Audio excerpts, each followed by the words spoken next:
So, this is probably going to be the one and only time I'll talk about this on the channel. Mostly because this is... it's a hard video for me to make. And I'm not sure how many people are going to be really interested in what I'm going to talk about in this. Least of all, the person that it's about. She may never watch this. I don't think she will. So I'm making this video for me and me only. Just so I can get it out there. And that's it. And then I don't have to talk about it again. So, here we go. These are Polaroid pictures that we took over the 7 years that we were together. Now, of course, a normal person would have got rid of them, especially because of what they are. Don't worry, they're not adult in nature. Every single picture is virtually the same. It's me on the left and my ex-partner on the right. All but one of them. Two of them.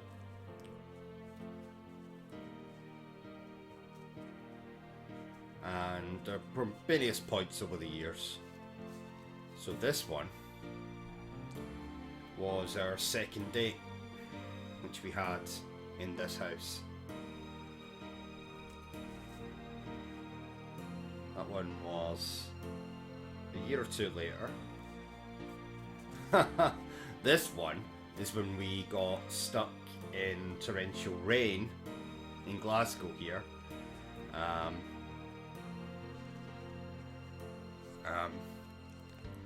This one was... oh my god, I promised I wouldn't do this.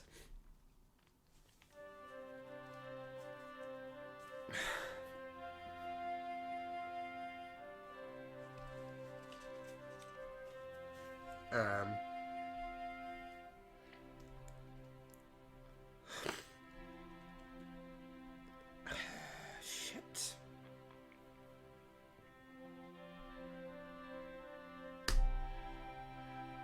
Damn it.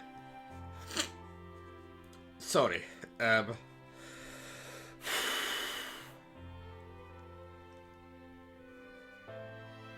Halloween.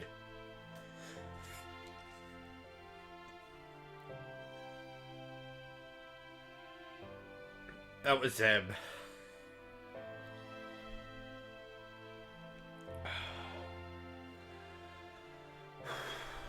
that was a night we were watching Eurovision.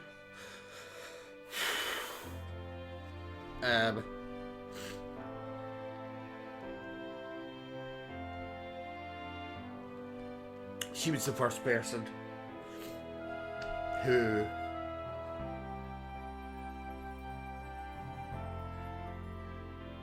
actually enjoyed watching Eurovision with me. So much so I don't think I can watch it again.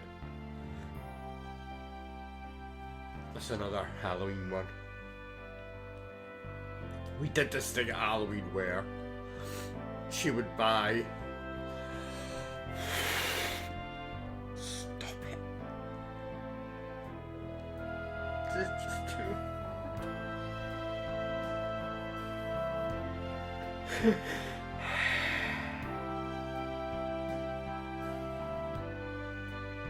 Sorry guys,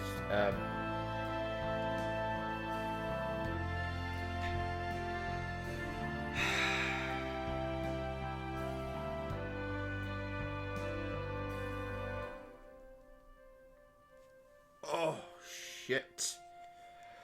Anyway, she would buy donuts for Halloween.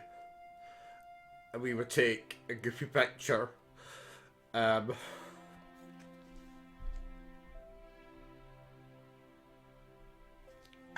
Take a goofy picture of us, you know, hold them up.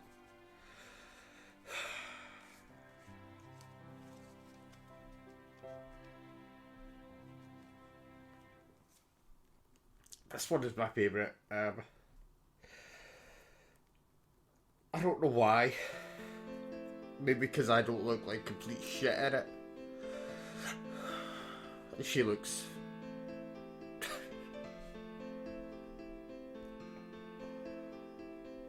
She looks amazing like she always did. Does.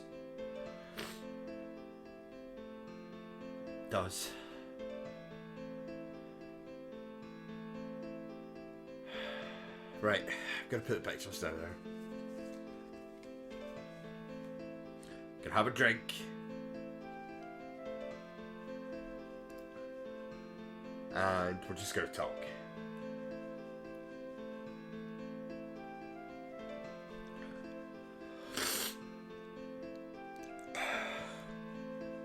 Actually, let's put a shot in here of me blowing my nose, because that will cut all of this, you know, manly crying.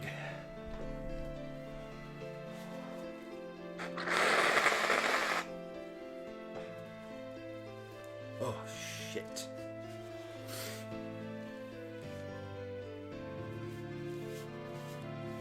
Make sure I've not got any in my mustache. Nope. Good. So,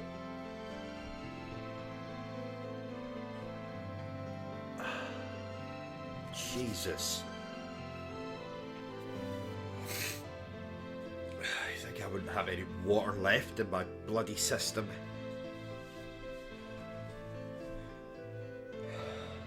So, we met on OkCupid, which, for those of you who don't know, is a dating website. I messaged her, of course, because well, no one in their right mind is going to message me, are they?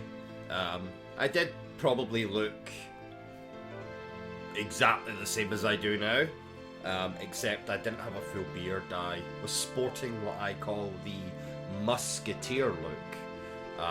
So just a little bit down here, the tash, and this bit here. Like a musketeer, you know. I would have loved to have been a musketeer. Anyway, though I probably would have been the villain in a Three Musketeers movie, let's be honest. We went for our first date to Starbucks in Glasgow city centre. It's still there. And yeah, it was great. We had chatted a little bit on, you know, the phone. Not actually speaking on the phone. I couldn't do that. I'd be shitting my pants if someone asked me to do that. I just had a really good vibe about her. Don't start again with the crying. Don't. I just had a really good vibe. Her parents were visiting, so it wasn't a long date. A few hours in Starbucks. I bought her a tea. Sure it was a tea. Yeah, and she was wearing a Marvel t-shirt, and it just so happened that the M was roughly about here, and the V was roughly about here. So, me thinking I'm hysterically funny, I said to her, "Oh, I like your t-shirt, particularly the M and the V." That's my interpretation of flirting, by the way. Really badly, terribly. Got a laugh anyway, so all good. Second date, we met in the West End. University Avenue. And we went to Starbucks again. And then to... what the hell's that park called? Botanicals? We sat in there. And then she invited me to come here, this very house I'm in just now, for dinner. Which I did.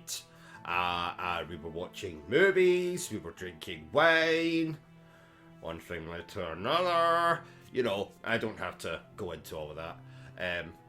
She would hate me if I was talking about all that stuff. Stuff's not important anyway. The point is, it was great. Just watching movies with her, to me, was like the best thing in the world. Probably too good. Because it turns out that someone might like doing something, like staying in, watching movies, but if that's pretty much what you end up doing for 7 years, then eventually someone, not me, sometimes it's not enough.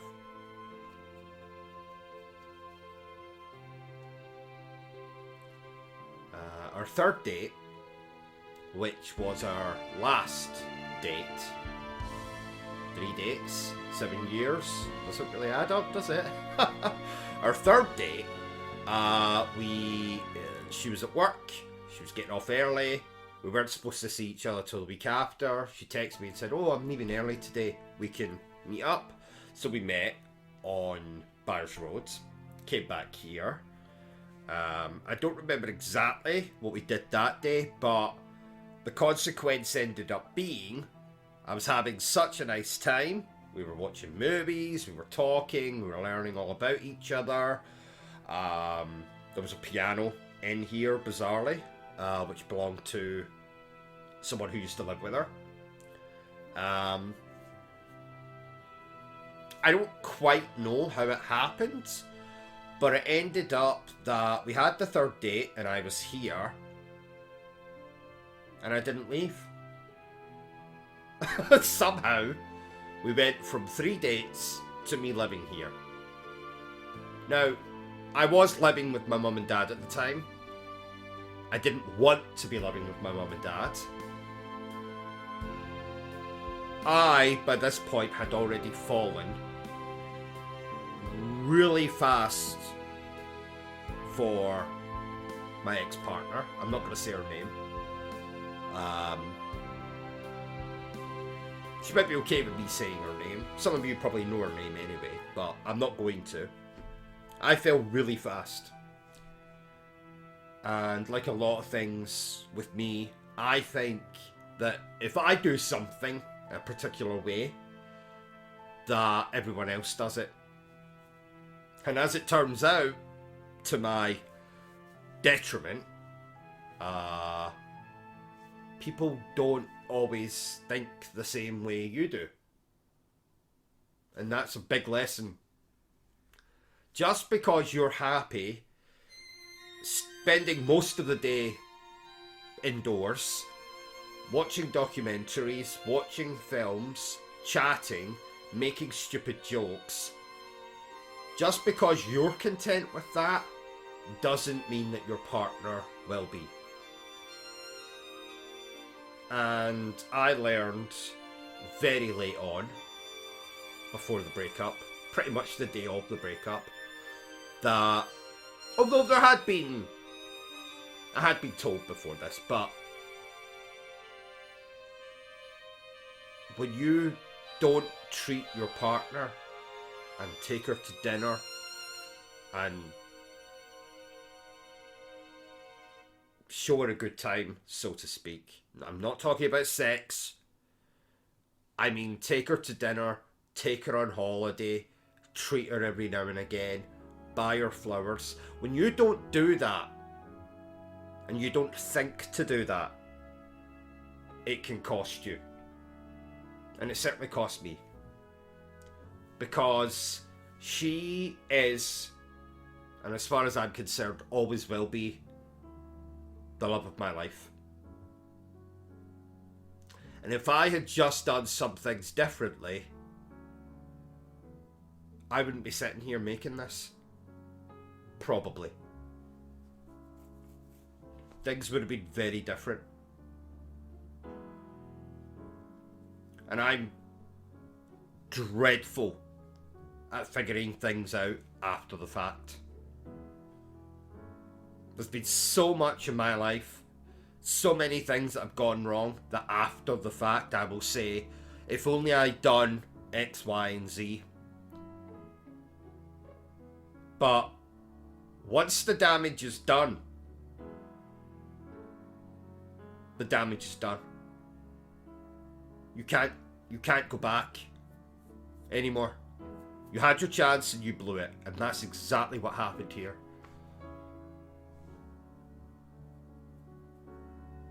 That's not to say we never went to dinner. Of course we did. But my partner always paid. And that's not to say we didn't go on holiday. Because we did. We didn't go abroad. We didn't go abroad. We stayed within the UK. We went to Whitby. We went to London. Some other places I can't remember just now. But I didn't pay from my own back pocket for any of it. I might have had a bit of spending money, or my dad might have given me money or whatever, but I didn't pay for any of it. And it's not, don't get me wrong, this is not to do with, it's not that I didn't want to, it's just that for whatever reason, which I'm not going to justify or make excuses, or I couldn't. I was as poor when I met my partner as I am now. I might be doing slightly better now because of the YouTube. But for all intents and purposes, I'm still as poor as I was when I met her. And that was the problem. That was a big problem. And I always made out it couldn't be the main problem. And maybe it wasn't the main problem, but money is important. If you can't contribute to the house you live in, so for me, this house, and you can't treat your partner how they deserve to be treated. And I'm not talking about being nice and being complimentary, because I did that in abundance. I did that in abundance. But sometimes compliments, being nice, being funny, or think you're being funny, a kiss here or there, a hug, sometimes it isn't enough. Sometimes other things override everything you think you're doing right. So for example, I would clean up all the time in the flat. And that, in my head, was my way of working.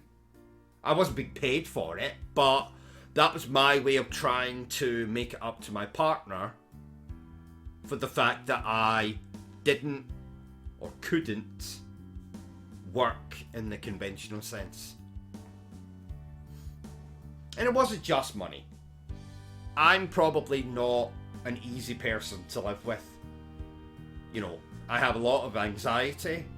I'm depressed quite a lot. Not because of the relationship, not because of anything she did. That's where I was on cloud nine. That's where I was really happy. And some of you might say, oh, of course you were happy. You know, she was paying for everything. You had a roof over your head. Yeah, this is true. But that's not why I was happy. It was nothing to do with, oh, she's got money, or, you know, this is a nice house or whatever. Because I didn't make full use of the house. I didn't appreciate what I have for the moment, won't have for much longer. I spent most of my time in this room. you know, running the YouTube channel, trying to get shows off the ground. For those of you who don't know, I have done shows, my own shows that I write and direct and act in. But that's my passion, and anything I'm passionate about can make me moody, depressed.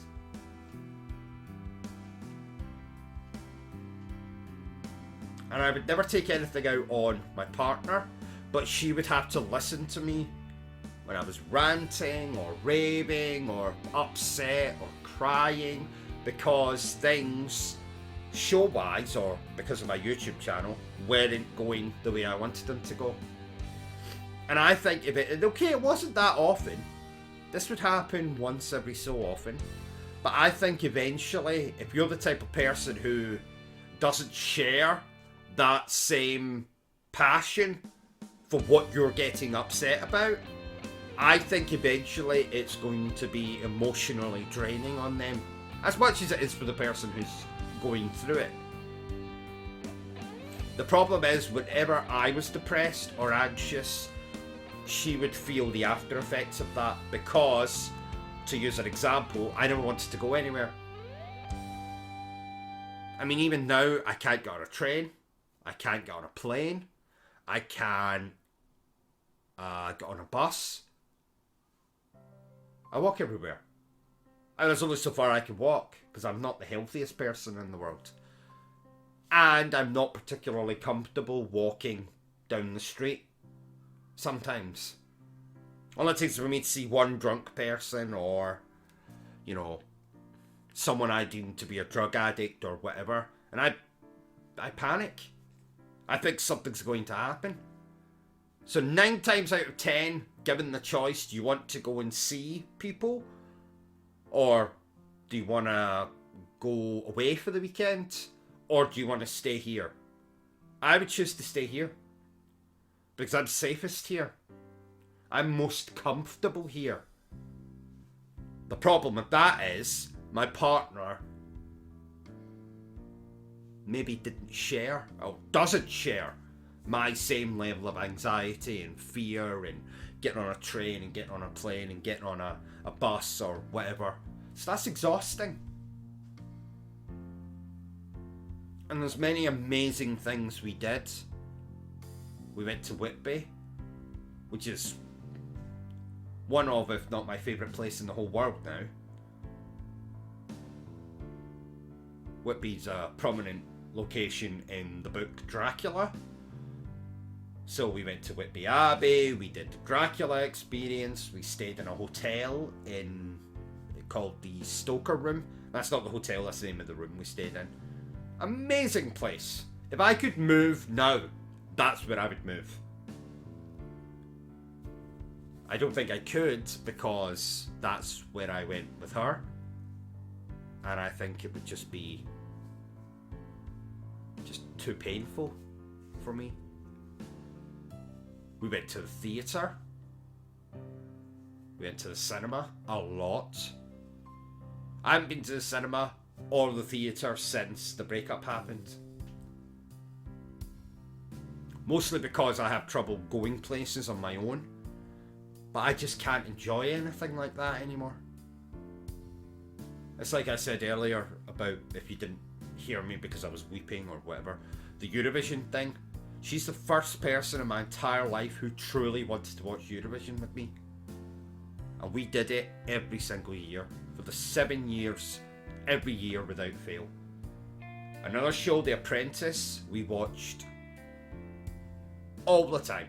Almost on repeat. We'd rewatch old seasons. She got me into Great British Bake Off.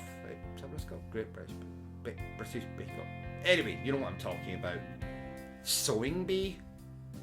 We love watching things like that. I can't watch those things again. Not without her. Not without, her sitting with me. I'm going to tell you something you're going to find really pathetic. But I'm gonna share it anyway, since that's the whole point of this channel, is about me sharing things, sharing my thoughts, my feelings. Now you probably recognise this chap from one of the Toy Story movies. Every night since the breakup, I've slept in this room, on this sofa you can see behind me. This is Bunny, I call it Bunny, but I call my partner Honey, so I have this chap, I think he's a chap in the movie, I'm sure he is, lie next to me, and how I seem to be able to sleep now is I will hold hands, I was going to say hands, but I hold this part as I'm going to sleep, because that's what I used to do when I slept in the bed with my partner. Anyway, I just wanted to share that. I know it's pathetic. I know it's really, you know, for a 36-year-old guy. On a side note, I don't see really myself as a 36-year-old person.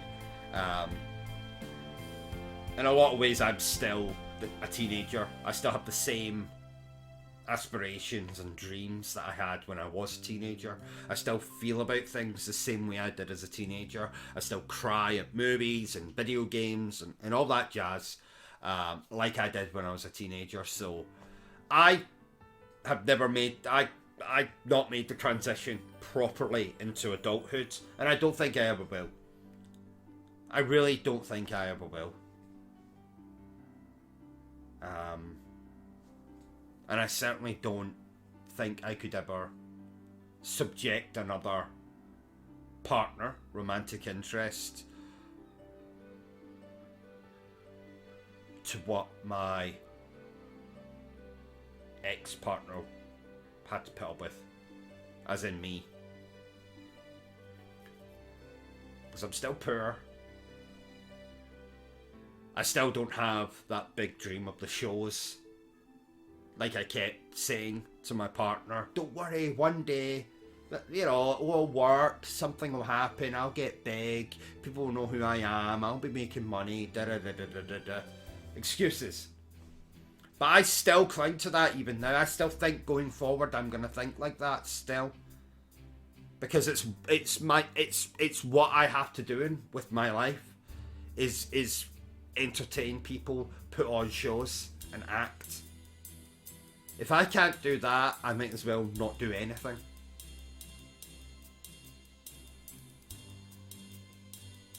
But what I've learned from the amazing 7 years me and my partner had is that sometimes you only get one shot at it. And I blew it. I fucked it up. And she's moved on. Seems like a nice guy. I shouldn't be happy about the fact that she's moved on. But I am. She deserves it. Because he'll be able to do what I never did in the 7 years. In fact, he probably already has. He'll be able to treat her how she should be treated. Take her to dinner. Go on holiday together. Pay your way. Contribute.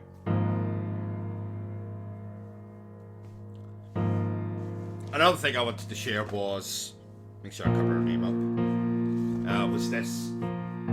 She made this for me for my... She actually, the funny thing with this is it says, I don't know if you can read it, happy 36th birthday, but she gave this to me on my 35th birthday. And the thing is, I didn't even know this until later, so I must have thought I was 36. I was actually 55 when she gave this to me. She's very talented, she does lots of arts and crafts. Talented girl. Very talented. In different ways than I am. I consider myself very talented. But sadly, not recently. So, there's a lot I could have done different. There's a lot I wish I did do differently. But we're at where we're at.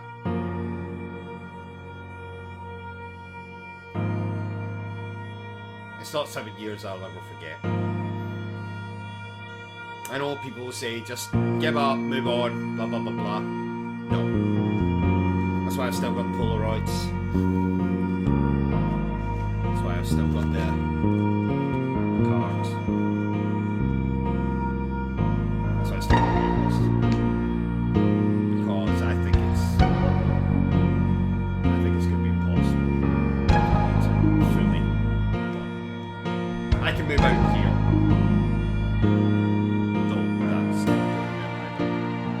I can move out of here. She can find someone else, which I think she already has. I could not see her, which is probably what's going to happen. Especially after the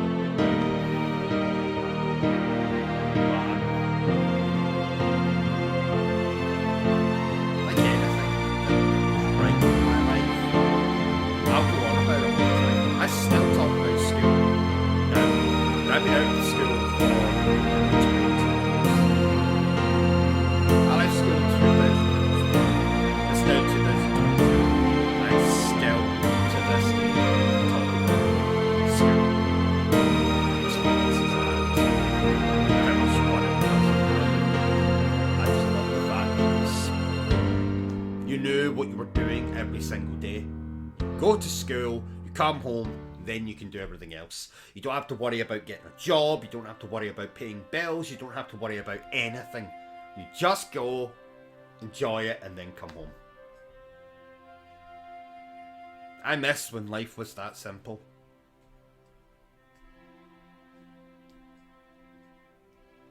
And I'm definitely going to miss the last 7 years. Probably forever. Anyway.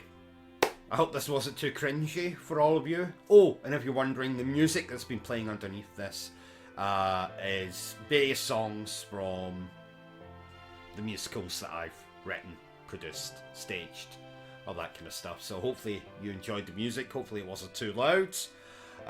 Feel free to let me know in the comments what you think of this. I know it's probably been a bit cringy. I know you got to see a man cry for about 7 minutes or whatever it was. I hope you enjoyed it anyway. I hope it's taught you something to use in your own relationships. If you enjoyed this, don't forget to give me a thumbs up. If you haven't enjoyed it, well, you can give me a thumbs down. Don't forget to subscribe to the channel, to like the video, and I'll see you on the next one. Take care of each other, guys.